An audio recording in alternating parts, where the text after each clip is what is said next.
Butterfly cake ஒன்று பண்ணேன். Starting லெவல்ல ஒரு பட்டர்ஃப்ளை கேக் பண்ணேன். அப்போ அந்த கஸ்டமர் வந்து என்னை பார்த்து ஒரே ஒரு கொஸ்டின் தான் கேட்டாங்க. அது மிஸ்டேக் ஆயிருச்சு. சொல்லப்போனா நல்லா பண்ணிட்டேன். எனக்கு பாதி சாட்டிஸ்ஃபைட் ஆயிருச்சு.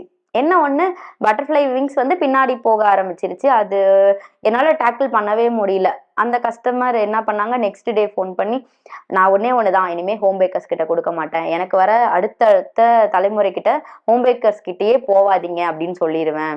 நான் தப்பு பண்ணேன் தான், நான் இல்லன்னு சொல்லல.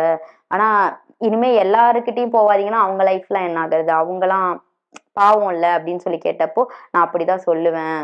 இனிமேட்டுக்கு ஹோம் பேக்கர்ஸ் கிட்ட போனீங்கன்னா, உங்களோட நிலைமை இதுதான். இந்த மாரி இப்படிதான் கவுத்து விட்டுருவாங்க. ஆனா கேக் பொறுத்த வரைக்குமே அழகா இருந்துச்சுங்க. பிரம்மாண்டமா இருந்துச்சு. நான் அத எதுவுமே சொல்ல மாட்டேன். பட்டர்ஃப்ளை விங்ஸுமே ஆடுச்சு.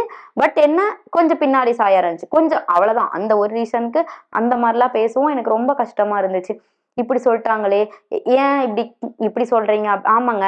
ஒரு பெரிய ஹோட்டல்ல நான் குடுத்திருந்தேன்னா, அவங்க பிரம்மாண்டமா கொண்டு வந்திருப்பாங்க. உங்ககிட்ட குடுக்கவும் தான் இப்படி ஆயிடுச்சுன்னு சொல்லி சொன்னாங்க. நெக்ஸ்ட் இன்னும் ஒரு 1 மந்த் கழிச்சு அந்த பட்டர்ஃப்ளை விங்ஸ நான் செம்மையா கொண்டு வந்துட்டேன். சேம் எந்த இடத்துல என்ன அவமானப்படுத்துனாங்களோ, அந்த நெறைய ஹோட்டல் சைடு எனக்கு கால் பண்ணி, "இது எப்படி பண்ணீங்கன்னு?" சொல்லி கேட்டாங்க. சீரியஸ்லி இது நடந்துச்சு. அந்த "நீங்க எப்படி பண்ணீங்க? நீங்க எனக்கு அந்த மெத்தட் சொல்லி தரீங்களா?" எங்க கிட்டயும் அந்த மாரி கேக்ஸ் கேட்கறாங்க. ஏன்னா எங்களுக்கு எப்படி பண்றதுன்னு தெரியல. சேம் அதே பெரிய பெரிய பெரிய பெரிய கேக் பேக்கிங் பண்ற அண்ணாங்களும் கேட்டிருக்காங்க என்கிட்ட.